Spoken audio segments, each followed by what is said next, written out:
I'm now in a new city, Apucarana, and I'm staying in a cheap hotel, Hotel Doral, and it is the cheapest one, £23 a night. And it's a city that not many people will know about, but how far away from the centre am I? You can just see the outskirts of the cathedral just there. So I'm going to have a wander around, find out about this place, and see what there is in this city. So why did I come here? The main reason, because I like the name, Apucarana. And then I found out one of the facts about this place is, once upon a time, this city made 80% of all the baseball caps worn by people in Brazil. It's now dropped to about 50%, but still, that's a good fact. So, this was the route I took from the last place, Moringa. It took me about an hour and a half by bus. And there's the cathedral. Right, I'm going to cross this road, get a better look. Now that doesn't look as modern for a city that is only been built since the 1950s compared to Marina and the rest of the cities around this place. And driving through it, you don't get the feeling that it's as modern, as green. And the main reason for that is when they first designed this place and it started getting a little bit bigger, it was Moringa and Londrina that got the railway going to it, which expanded it a bit more, and this place didn't have it. Right, I think there's a service going on inside, but we'll have a wander in anyway. I might as well. I'm here. So I'm only here for one night only, mainly because of the price of the hotel.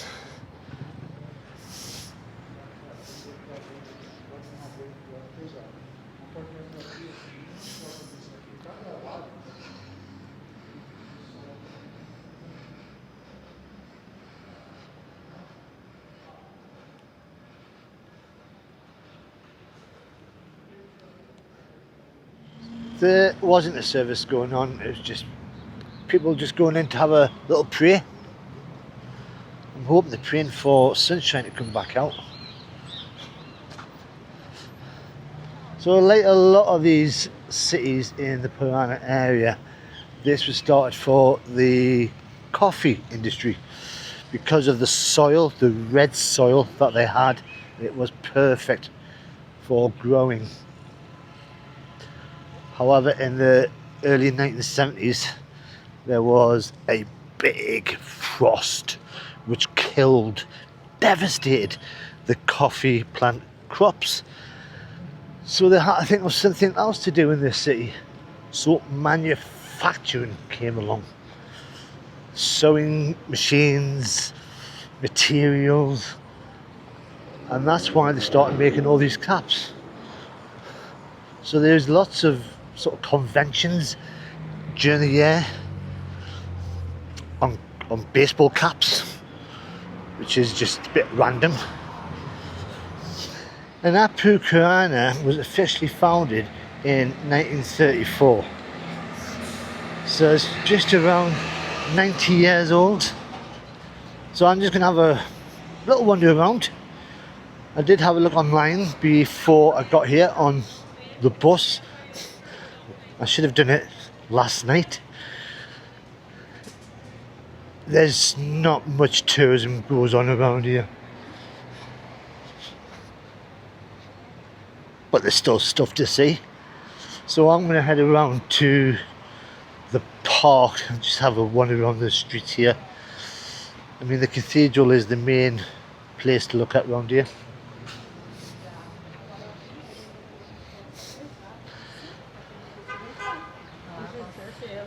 And it's just everyday life in a normal Brazilian city. This is quite cool. So in the middle of a roundabout, you've got the cars going all the way around. You've got a nice little park. So plenty of shade. to sit under. Chairs, little fountain there. Imagine on a Saturday, come down with a newspaper, watch the world go by. Well, that's what I would do. So these are my first cap shop, Manners Caps. I'm sure there's plenty of baseball cap shops around here. Never heard of them. And coming to these smaller towns, you find out a bit more history that you wouldn't find in the larger cities. And you get this sign here, which basically is from World War II. And it's more likely a snake will smoke a pipe than Brazil will enter World War II.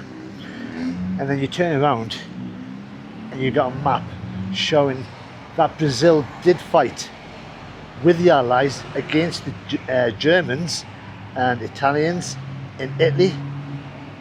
And that's just a campaign map of where they fought.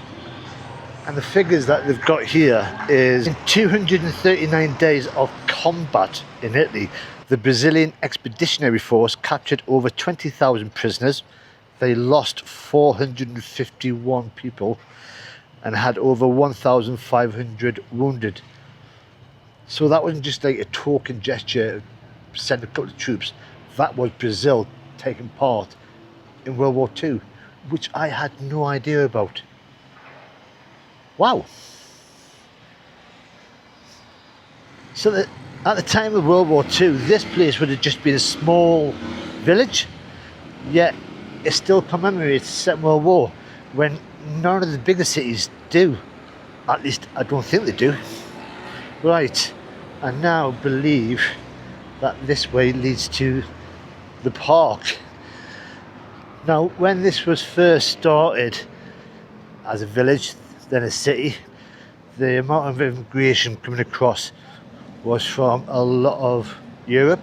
So immigrants from Portugal, Ukraine, Poland, Germany, but especially from Japan, who's got a really strong influence on the city because it has got over 20,000 sakura trees.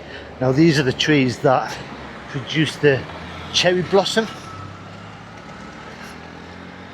Now I have no idea if this is the right season for cherry blossom, but there is a tree down there. Is that cherry blossom?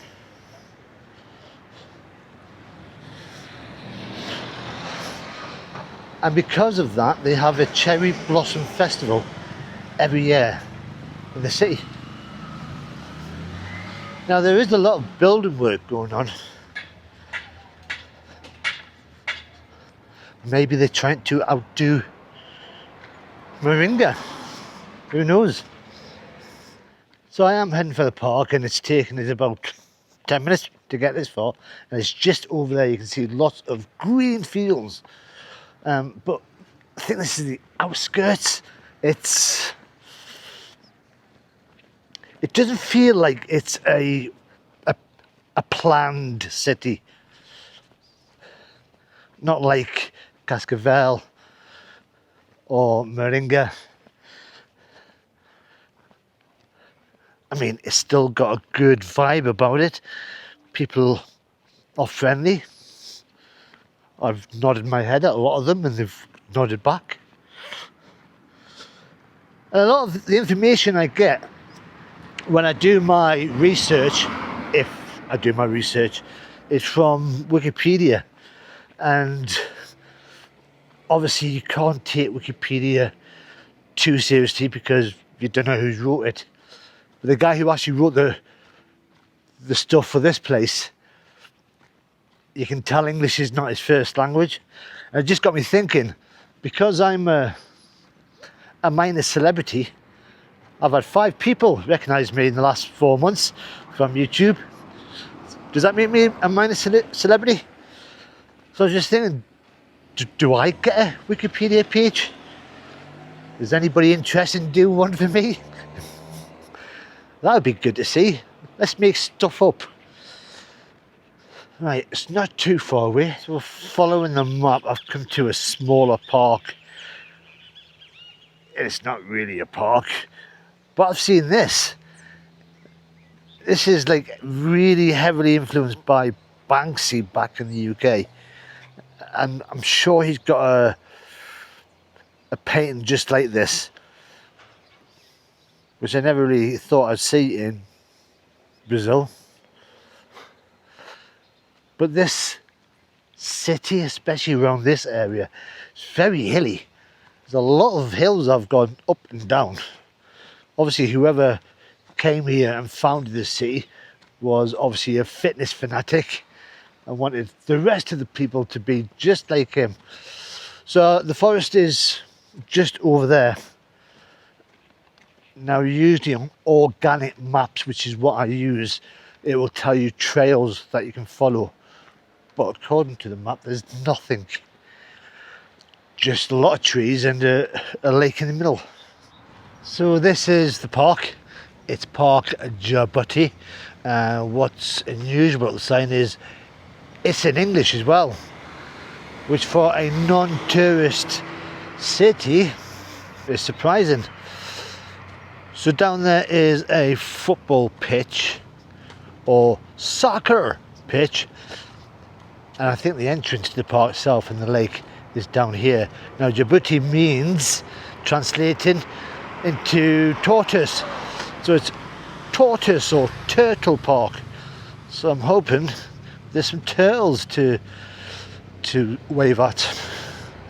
And if you've been following me on this little adventure, you know the cities I've been to lately, Cascavel, Meringa, they were all started by cutting the Atlantic forest down. And I had to have a little check online to find out how much was chopped down. So the Atlantic forest was stretched all the way from the coast all the way inland, was between 1 million and 1.5 million square kilometers. It was enormous. And what's left right now today is probably about 10-15%. And this was all chopped down in the 1930s, 40s, 50s, well before the media got interested in eco headlines. And when you think about the pressure that the Amazon's under with the logging going on, things like that, this was the first one to basically disappear. This would have been all forest. And in them days, they would have had indigenous people, they would have had jaguars. Jaguars prowled around this area. And that's probably why you find so many jaguar murals in a lot of these cities that you go to. Such a shame. And when you do look at this park, there's a lot of new trees being planted up there. I mean, it's not going to replace 90% of a forest overnight. And over there, they look youngest trees, youngish. Oh, there's a nice little river going through there. So I think I'm close to the lake. So there's the lake, just down there. There didn't seem to be any path that take you down. So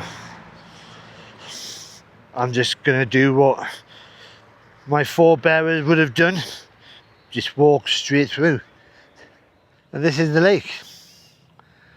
It's a big size. It was all the way down there. And even when you look on the other side, there's no pathways. And the only wildlife that I can see is the one that's biting my legs at the moment. Little bitey insects.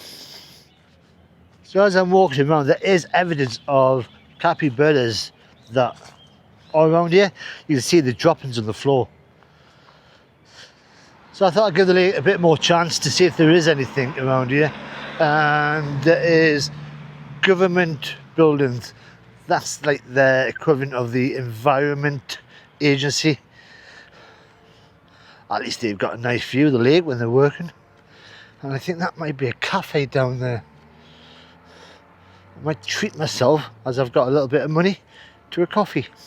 So it is a cafe, and as you can see, there are ducks, chickens, geese, all living together in perfect harmony.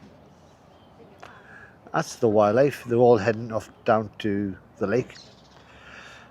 But I've ordered myself, instead of coffee this time, I've got myself a sugarcane juice and homemade pastel, which I just made just a second. Now, to make this sugarcane juice, I watched them. This is the machine. They just shoved it all in. Fascinating. And now I'm going to try it, and that is really hot at the moment because, like I said, just been made. Going to enjoy this. That's what I had, caldo de carne, and it was really nice. And the pastel I had was a bit bigger than what I thought it was. I mean, I took a photograph of it. It was massive. That's filled me up for a little bit longer. But this lake itself, you can see there's a walking path, a running path that probably goes all the way around. But that's about it. Now, I ate everything and drank everything very quickly because of the fact I kept getting bitten. And the ladies that actually worked in the little cafe there, they gave me some bug spray. I sprayed everywhere. Didn't help at all. But now I'm going to have a wander back to the hotel, and I'll show you what £23 a night gets me with a free breakfast. It's taken me about 30 minutes to have a walk back. Just strolling, not too fast. But just come behind the cathedral just to see what else is around here. So there's the cathedral up there. Now, a lot of people do ask me, why do I go to like all these small places? I do find them fascinating, even though that there's no tourists, but it is interesting. And then just up there, you can see a mural of a jaguar.